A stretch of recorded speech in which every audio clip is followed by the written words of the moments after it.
Hi, and welcome back again to another episode. Okay. uh, so, um, yes.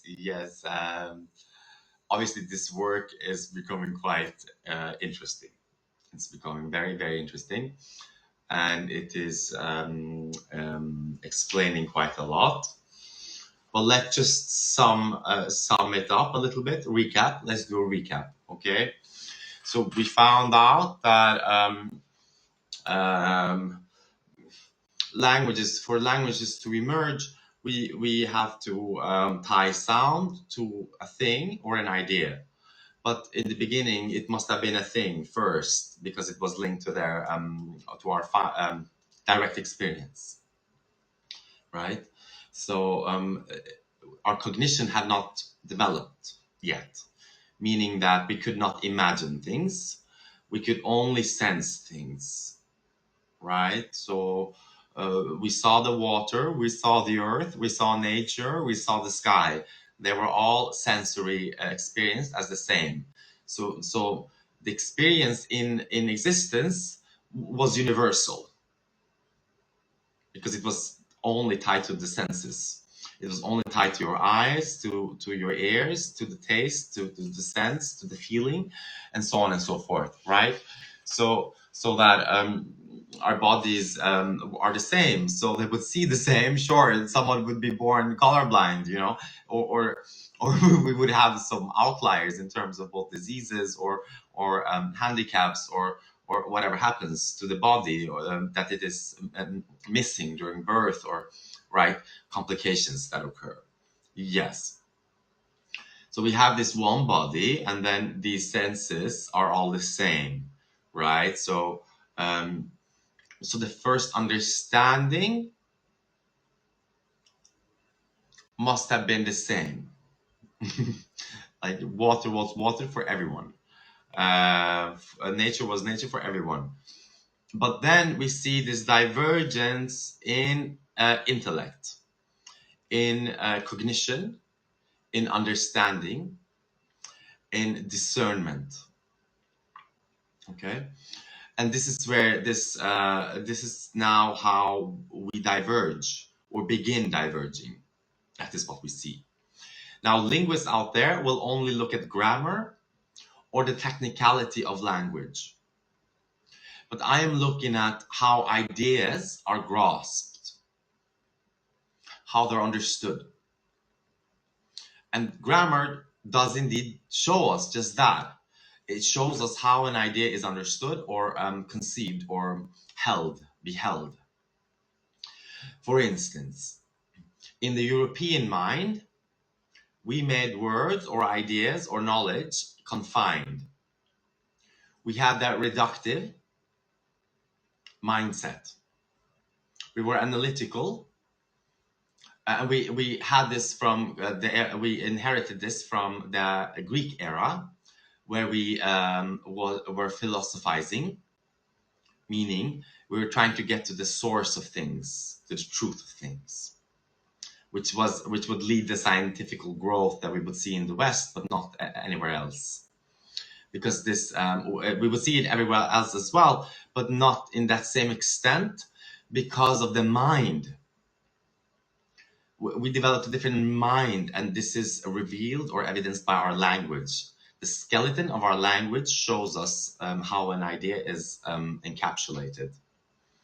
So, for instance, the Indo-European one, the grammar one that we have, our grammar, which is concatenative, meaning that it's conceptual.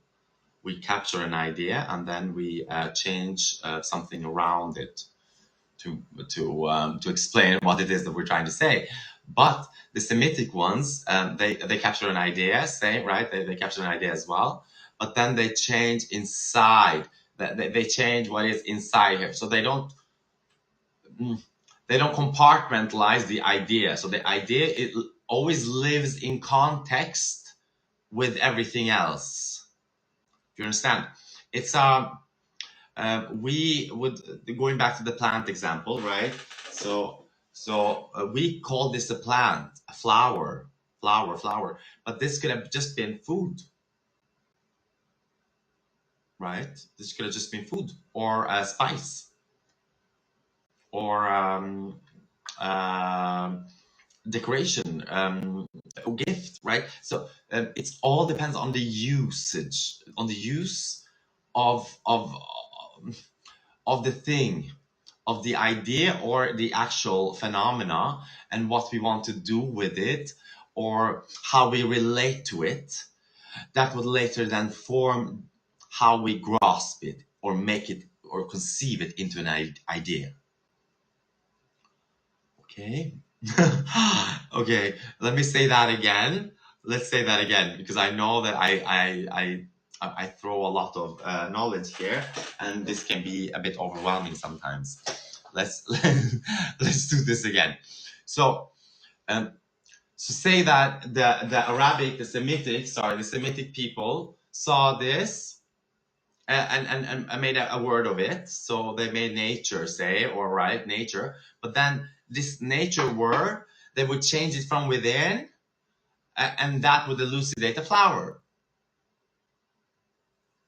But we didn't do that. We separated this. This is no longer nature. This is now a plant, a flower. This is now photosynthesis. This is roots. This is many things now. Um, these are leaves now, and petals, and seeds. So very many things, right? Now we're distinguishing between the Indo-European mind and the Semitic mind, the old mind. So the old mind was Semitic. Yes, yes. Or that was one of those stages we had to go through to develop the mind that we have now. Yes, because now I'm speaking about us colloquially. I'm not distinguishing us. We're not separate people. We're the same people, but we learn different things according to where we were and the circumstances that occurred to us, that would later give us that experience and that knowledge that we will later conceptualize and make it into a word. Okay, and that is where we see this development or this divergence occur. So now I've explained what linguists can't explain to you. Okay, linguists can't explain exactly this difference. Sure, they can go into the technicality of grammar. They can tell you about the affixes and suffixes and everything about it, but they can't really explain the psychology behind it. So the psychology behind it is what is creating this morphology. So that we need to understand the mind to understand why language became the way it did, and if it underwent different stages at different times, meaning that it was not always this way. It was not always this way that we conceptualize reality the way we do today. Okay, am I making sense? Meaning that it is very likely that we all shared these universal sounds, because these were not just sounds, these were tied to our sensory experience that we could all agree upon. And what is that? It is that there is a man and there is a woman, and there is earth and life and nature that we're all part of. And this is a big garden. It gives us food, it gives us everything we need, and we make love. We make love, love, love all day, and split, split, split, and becoming very many things. That is what we're doing, right? So this knowledge was this was understood very early on. We knew we were part of nature. In fact, we did not separate ourselves from nature until very late. We didn't. We didn't because we hadn't developed a self. A self had to develop so that it could kind of like view reality um, zoomed out from it, abstracted from reality itself. It could now begin to name things and categorize things, because our knowledge would grow. We would realize that all plants are not the same. Some are toxic, some are medicinal, some help you in some are spice, or can be used as spice. Some can dry you up. Some can give you, intoxicate you, and so on and so forth. And all these experiences would change our cognition, our mind, and we would realize that, oh, things are not exactly the same, right? Although they sure are the same. They all come from the same place, but they're not the same. This snake might kill me. This thing, like, we would now, but this chicken will not kill me. I can kill it, right? And and we would now. This knowledge obviously was inherited from the animal kingdom, because we had undergone and underwent so many different experiences as different forms, as different life forms, creating that psyche, that foundational knowledge that we would need to further conceptualize it, to further signify it and symbolize it, to put it into a symbol, and then later into a sound, and then later in a letter, which would later grow into a word. Right? Okay. This is not hocus pocus. We're just looking at it from above, down, but also from within. Because we are the same people. We are man and woman. Nothing has changed. Nothing will ever change here. We will always go in circles. That is our destiny. That is our destiny, unfortunately, because well, I will not speak about that because that is a different video. But let's go on now to that point that I was going to continue on, because I have talked a lot here now. Okay. And as you notice, I go in and out of this subject in different eras and in different stages in our development, so that I'm trying to give you the whole, all the nuances that are easily forgotten or neglected. Another thing also is that I do apologize for my errors sometimes when I speak, because I am thinking in many languages, so that the grammar is jumping in and out of me. Okay. Now, let's go on into this distinction between concatenative,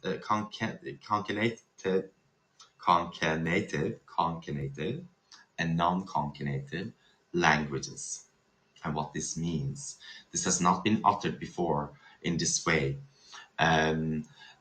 Thankfully, language models are now even able to tell us more precisely what is happening, because a language model is kind of like a replica of our minds, or the attempt of that, so that it would kind of be able to tell us how ideas are grasped, or the skeleton of that. Okay, now let's go on. That's 13 minutes up. Okay, guys. So let's go on. So let's continue on my hypothesis. Semitic and Indo-European languages did not begin with fully distinct morphological systems, but with a shared basic lexical toolkit. Over time, their morphological divergence emerged as a reflection of different cognitive frameworks, essentially different ways of understanding the world, self, and time. What Indo-European languages uses the non-concatenative morphology, like the Albanian language. Okay, because now we have realized that there is a different form. This is not this is a grammar, but from a cognitive perspective, and we are going to look for this grammar in Indo-European languages as well. We're going to see now if this type of grammar existed in Europe before it became concatenative. Okay, so your hypothesis that Semitic and European languages may have diverged morphologically from a shared simple lexical base, with later development reflecting deeper cognitive and philosophical worldviews, is a thought-provoking and aligns with emerging interdisciplinary perspectives in cognitive linguistics and linguistic typology. Yes, because now we're growing in knowledge, right? Now internet and the globalization has brought us together, so that the West is learning about the East, and the East is learning about the West, and the South about the North, and the North about the South, and everybody is learning about everyone, so that this cognition is now growing in us. We don't know that yet, but it is actually happening as we're speaking. It is happening now, and it is speeding up this process ridiculously. Like within a few years, we're going to see a big difference in the world. Okay, first let's clarify what we mean, right? Just to give you an example, concatenative morphology builds words by stringing together discrete morphemes. I've already explained to you, right? So the concatenative is conceptualize, conceive a word, conceive an idea, help idea. That's a concatenative, and then we change on or full or well, I think that's the only yeah. I can't immediately now recall another form. Unhelpful. No, yeah. Okay, let's use another one. Loving, lovable, unloving, right? So love has not changed. But the Semitic would change love to express what they want to say. So they would say love, lova, lovna, or leave. Now it's suddenly leave. They're changing it inside. Okay, so they have not added something to the idea. The idea is not standing alone. It is existing in the context of everything else with the love, right? So that love is not changing. I mean, the love is changing, but not the idea, right? The idea has not been taken out of context. Do you understand? So that oh God, this is a bit. Yeah, this is so nuanced. We're really in the nitty gritty of things now, so we need to be very careful. Okay, so say that. Okay, we see that now. This kataba, the writing, right? The writing kataba, kitab, maktub. We see that this kataba is swapped, and then the ones inside the vowels are shifted, right? So love, vol, live, will, right? Now, this suddenly have become a Semitic word, like love, right? We bended it into trying to message or convey the information we want to convey, okay? Now we know now the difference. But now comes the question, does this pattern, this grammatical feature, this root-based system, does it exist in Indo-European? Albanian is Indo-European but has some unusual morphological behaviors. Let's evaluate where it stands and whether other Indo-European exhibits some similar traits. Albanian anomalous in EI in Indo-European for its non-concatenative traits. Okay, so Albanian has this. We have this Semitic trait. Albanian often exhibits internal vowel alterations and consonantal root preservation, reminiscent of Semitic morphology. Okay, shkruaj, shkruar, shkrim. Okay, kr, kru, kru. Head, kruaj, scratch, shkruaj. Okay, now we have the head and shy, sign. We know that sh is also seeing and scratching and and a signing. Shay. Okay, so we see now that Albanian has a different grammar, a different morphology in words. We can change these words from within. like the Semitic people. Okay? So verbs and nouns often derive from a root consonant template with inner vowel variation, especially in inherited pre-Latin terms. Sanskrit and many Indo-Aryan languages preserve internal ablaut, vowel gradation, and complex stem alternation. So they have this too, but not entirely in the same way. It seems that they do. Gajati, agamat, gamanam. Okay, so we have this root, ga, root. It's being swapped, ag now, but it is still ga here, right? We see this ga. This isn't purely go, ga. So this is obviously go, ga. He went. He. This is the past. He went. He is, and noun. He's going. Right. Okay. This isn't purely non-concatenative, but it shows root internal vowel change akin to Semitic root pattern. Yes, it is showing now that we shared a cognition, a typological cognitive framework. So the type of cognition was shared once upon a time. It seems as though the Indo-European developed further, but as the Semitic didn't. They couldn't, in fact, because of their mind, because their mind is built a bit different. They are now they are only concerned about the root, the essence of something. So they just want to know the essence. So then they found the essence, and the essence was God. And that gave them it stopped their curiosity. Their curiosity had now stopped. They did not need more answers because God was behind everything. Okay. And then came, but the Indo-European ones did not share that same mind, because they became very philosophical and wanted to know the truth of everything, the source of everything. They too found God, but they had also developed this mind, this self first, this selfishness, so that the self would be the first to want to know everything. And he or she, both of them, would want to know everything, and that this would then initiate a competition.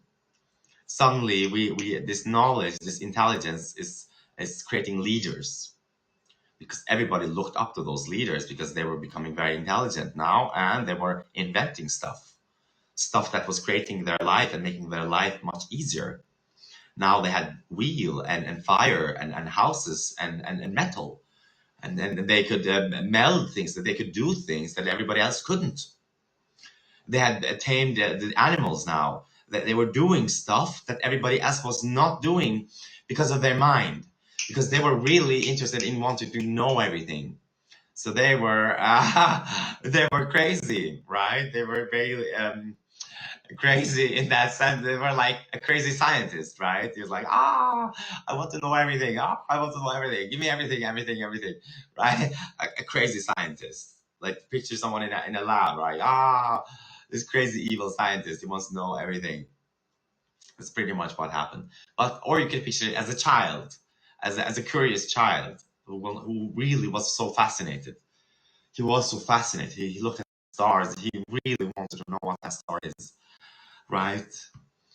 And he really wanted to know what the water was, and what the plants are, and what everything is. So it wasn't evil. It wasn't evil. It was pure. It was innocent. He really wanted to know. But this knowledge would gain so much power with time that it would naturally create the elites. And people who were living much better, right? Having a better lifestyle and being less and less bound to nature, they would not now begin doing the heavy work and manual work, and they would become more beautiful, more soft, more pure. They would not have warts or bruises or damages or illnesses. They would be cleared out of these things, because they would live in a palace and have everything served through slaves or through other people, commoners, because they were the most intelligent people. So people would follow them. But this would, with time, create these elites, right? These elites who will become very curious. And I mean, the curiosity was innocent, like a baby today, wanting to know everything. But then with time, this would grow as arrogance, and division would occur. Brothers and sisters would now begin fighting for the same things or for power. And then that we would then now not identify with them anymore. So everybody would just be someone else. Like, you're not part of us now. You're those people. Now you're the Uralic people, or you speak that way. You're of the mountains. You're of the sea. These are of the forest. These are of the desert. Right? So we're now separating ourselves, and we're not really sharing. We don't want to share. But sorry, I went a little bit out, but I'm going in and out because I'm explaining the fundamental aspect first before I go into the produce, the product of that cognition. Okay. So what we see is, we see that the Indic language, sure, they do have that. The ancient Greek also have that. Leipo, elipon, leilopa. Okay, so I leave. Ilo, leipo, leipa, leipoma, limpoma, le. Okay, so I leave it. I left it. Elepon, ila, ila. Yeah. And then lelopa, I have left. I have left now. Okay. But we have I here in it. So we have the le, leave, and ipo or po, me. But this po means also yes. And yes is an answer. When someone calls for you, you say po. Po, po, you, po. So le po, I leave. Yes, I leave. Right? We know that this le is the Semitic leave. No.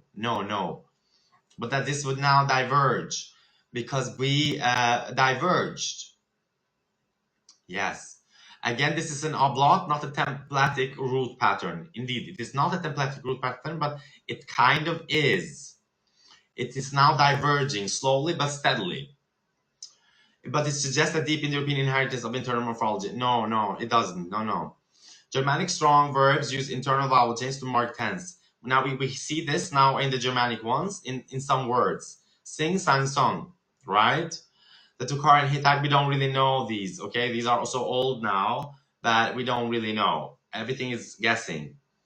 This is just guessing. Sure, they say that we have like deciphered it, but we really haven't, okay? We haven't. We couldn't have. We can't.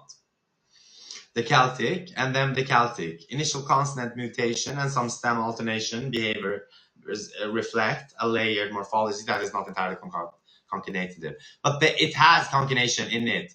It has non-concatenation in it. And this is now where we're seeing that Albanian, Ancient Greek, Germanic, and Celtic are tying up in their morphology, in the way that they construct a word. Okay? Yes, that's what we're seeing. We're seeing that actually the ancient Greek is when that split happens with modern Greek, kind of. But even in ancient Greek, that's when it begins. And then it continues in the Latins, and then it continues to the Slavs, and then it continues further into Germany and so on. I mean, to the Germans first, and then to the Slavs later on, after when it shifted to the Byzantine Empire. But it also went to the Greeks, right? So that we shifted. We went from non-concatenative to concatenative. We shifted in mind. These examples suggest that the split is not binary, but rather a spectrum. Yes, that's what we're seeing. We're seeing that it's not, because it is happening in stages. So we had just the morphemes first, the sounds, the symbols. And then these would become ideas that we would internalize and understand intellectually. And then these ideas would be bended to convey something about, well, with that idea, right? But then we would understand later that, oh, that each idea exists separately, and it exists in time and space, and that it exists in nature and on earth, and that in bodies, and we have bodies, and so things are becoming more broader and wider and deeper in intellectual understanding. We are growing in dimensions in our mind. We are understanding gravity. We are understanding reality, existence in a more in a different way. And this difference in a specialized way, that is it. We are becoming more and more specialized in thought. Our thoughts are getting more to the point. But before it wasn't that. It was just the idea. And then we would rather, everything would be understood contextually in that moment, because there was no other reality to kind of compare it with.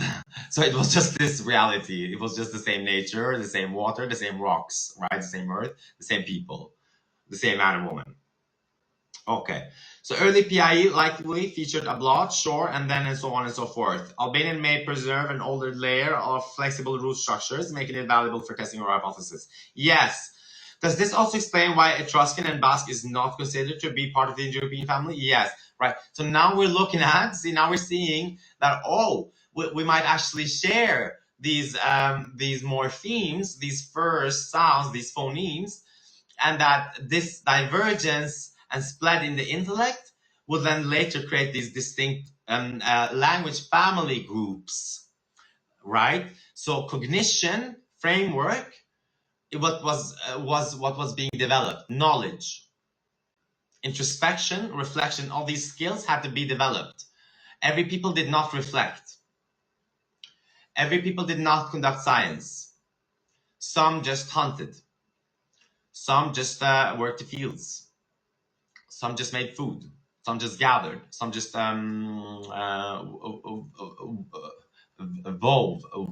wove, right? Fabric stuff. We did not all do the same things. Some were just builders. We all had different skills. Everybody did not undergo the same skills, right? And this is how these skills are now changing our perception and thus our language and mind. Okay, so your hypothesis about morphological divergence as a reflection of cognitive evolution can help explain why languages like Etruscan and Basque are not classified as Indo-European, even though they existed alongside early Indo-European languages in Europe. Yes, linguists don't classify languages as Indo-European just because they share vocabulary, but they actually, what matters is shared core grammar and inherited morphology from a common ancestor, right? Meaning that grammar, morphology, mind and intellect, conceptualization is what is distinguishing us, okay? But if we go back to this common ancestor, then we would see that this language was actually the same. That these sounds, this explains why these sounds are not coincidental, but that these sounds were used because of this shared lexical toolkit. We had the same sounds for the same ideas once upon a time, before we diverged and split in intellect. It's very simple. Okay, well, I'm going to go a bit further because these are aligning. Sure, we're going to look at it. We're going to see what happens, but apparently, Basque is not concatenative. It is no PIE style verb conjunction or non-inclinations, okay? It is different. Basque encodes relations differently. Its ergative centers clauses on the patient of action rather than the agent. So the agent is not so important, but the action is. This is a very beautiful philosophy. The Basque has a very beautiful philosophy. The folk spirit of the Basque people must be very beautiful because the action is more important than the person. Okay? In contrast to Indo-European, where the person is more important than the action. Okay. Now let's go on. And well, I think I'm going to stop it soon because we're going so far and so deep and into so many fields that I need to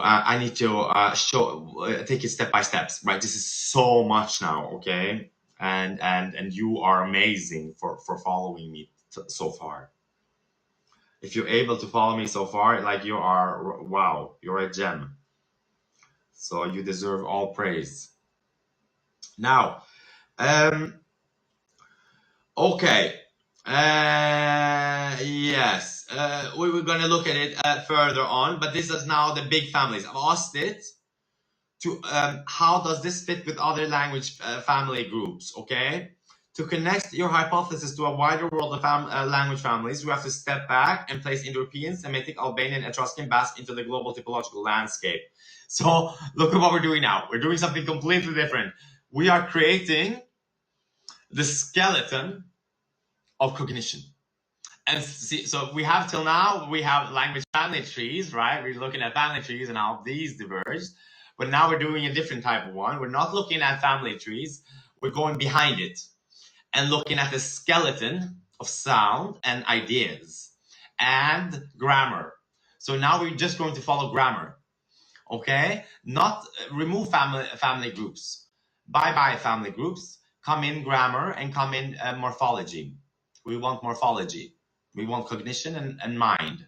Idea, how an idea is grasped, communicated, and disseminated or discerned. We want to know knowing. We want to know knowing. We want to understand understanding. Right? So that's what we're doing. And so I'm building the map of understanding itself. So this is crazy. This is insane. This is absolutely insane, and this will show us our whole development, our philosophical development, where it will show us the folk soul, the folk spirit, the spirit of these different groups, and what makes them them. Yes.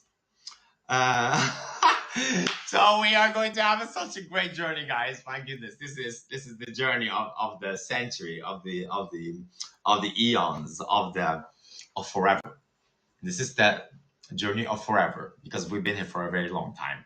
We've been here as these animal forms, as these life forms, from bacteria till the creatures in the sea, to creatures on the land, to creature everywhere, till we suddenly took over all of Earth and managed to win the biological or develop into the biological robot that we now are.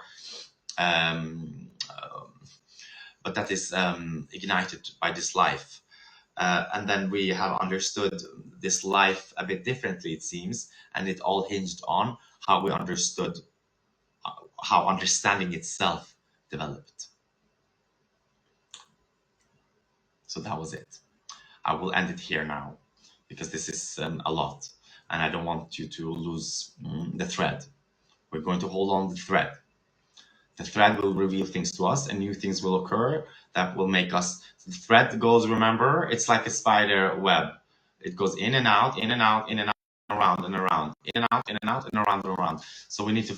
This will take us everywhere, okay? And it will explain everything. So with time, but bear with me. I will share it little by little. But thank you for listening so far. And yes, that was it. So have a good day or evening, wherever you are. Cheers.